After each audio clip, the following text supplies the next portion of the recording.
పార్టీలో కొంతమంది పెద్దలు, నాగబాబు గారు, రుక్మిణి గారు, ఇలాంటి చాలామంది మిడ్ వ్యాలీ అపార్ట్మెంట్ మంగళగిరి దగ్గర ఎక్కడ ఉంటుంది, అపార్ట్మెంట్లో ఎవరెస్ట్ బ్లాక్లో ఉంటారు.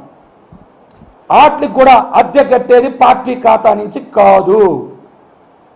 వాటికి కూడా ఈ రోజుకి అద్దెలు చెల్లించేది, చాలామంది సెక్యూరిటీకి జీతాలు ఇచ్చేది ఎవరు? అపార్ట్మెంట్లకేమో అద్దె కట్టేది tea time Uday Srinivas, tea time Uday Srinivas గారు. మరి సెక్యూరిటీకి జీతాలు చెల్లించేది గ్రీన్కో కంపెనీ నుంచి, గ్రీన్కో కంపెనీ నుంచి చలమల శెట్టి నరసింహారావు గారు, చలమల శెట్టి నరసింహారావు గారు. మరి జీతాలు ఒకళ్ళు ఇస్తారు, అద్దెలు ఒకళ్ళు కడతారు. మరి మీకు సంపాదించిన డబ్బులో, మీకు విరాళ ద్వారాలు వచ్చిన డబ్బులో ఏమవుతున్నాయి? మీరు సమాధానం చెప్పండి, సమాధానం చెప్పండి. ఎంతసేపు నా సంపాదన మొత్తంతో పార్టీ నడుపుతున్నా, నా డబ్బులే అంటే మరి జన సైనికులు ఇచ్చిన డబ్బులు, పార్టీ మద్దతుదారులు ఇచ్చిన డబ్బులు, ఎలక్ట్రల్ బాండ్స్ ద్వారా వచ్చిన డబ్బులు, కౌలు రైతుల ద్వారా ఇచ్చిన డబ్బులు, మొన్న చిరంజీవి గారు ఇచ్చిన డబ్బులు, ఇవన్నీ ఏమవుతున్నాయి? ఎవరికి ఖర్చు పెడుతున్నారు? ఏ ఆస్తులు కొంటున్నారు మీరు? దీనికి సమాధానం చెప్పాలి, సమాధానం చెప్పాలి. ఇంకో ముఖ్యమైన విషయం, హరిహర వీరమల్లు సినిమా 4 సంవత్సరాల పైనుంచి తీస్తున్నారు. ఇప్పటికే 3-4 సంవత్సరాలు అయింది కదా ఆ సినిమా తీస్తున్నారు.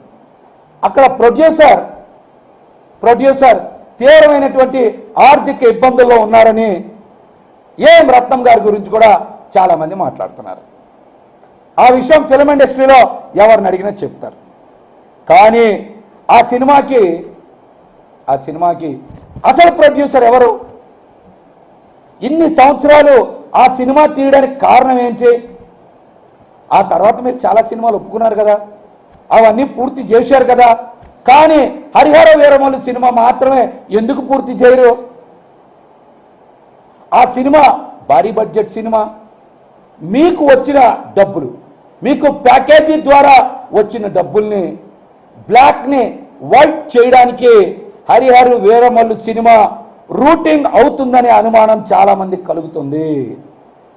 మీ బ్లాక్ మనీ వైట్ మనీ చేసుకోవడానికి అక్కడే రూటింగ్ అవుతుందనే అనుమానం చాలామందికి కలుగుతుంది. అందుకే ఆ సినిమా పూర్తి అవ్వట్లా. దీనికి కూడా మీరు సమాధానం చెప్పాలి, దీనికి కూడా మీరు సమాధానం చెప్పాలి.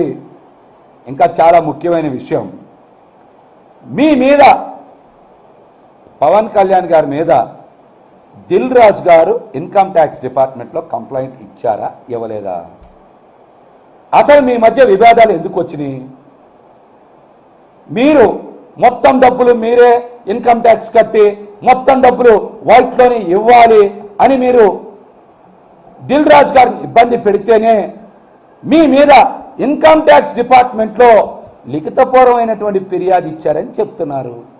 ఇది నిజమా కాదా? అందుకనే ఒక ఆడియో ఫంక్షన్లో పవన్ కళ్యాణ్ గారు చూశారుగా, పెద్ద బొట్టు పెట్టుకొని, అది న్యూ ఇండియానో ఏదో సినిమా ఏదో ఆ సినిమాలో ఒక అభిమానం వస్తే ముట్టుకోగానే చీ పో పో అని బాగా తిట్టాడు ఆయన ఆ రోజున. అని దిల్ రాజు గారు కొద్దిగా అర్థం చేసుకోండి సార్, కొద్దిగా చెప్పండి సార్ అన్నాడు. ఆ రోజు మాకు అర్థం కాల, మీ మీద దిల్ రాజు గారు ఇన్కమ్ ట్యాక్స్ డిపార్ట్మెంట్లో ఫిర్యాదు ఇచ్చారన్న విషయం. మాకు కూడా ఇంటెలిజెన్స్ చెప్తుంది సార్ ఇలాంటివన్నీ. మీకే కాదు ఇంటెలిజెన్స్ చెప్పేది, మాకు కూడా ఇంటెలిజెన్స్లో చెప్తారు కొంతమంది ఇలాంటి విషయాలు. మీరు చెప్తారు కదా మాటకి ఇంటెలిజెన్స్ చెప్పిందని, ఇలాంటి విషయాలు మాకు ఇంటెలిజెన్స్ వాళ్ళే చెప్తారన్న విషయం మీరు కూడా తెలుసుకోవాలి.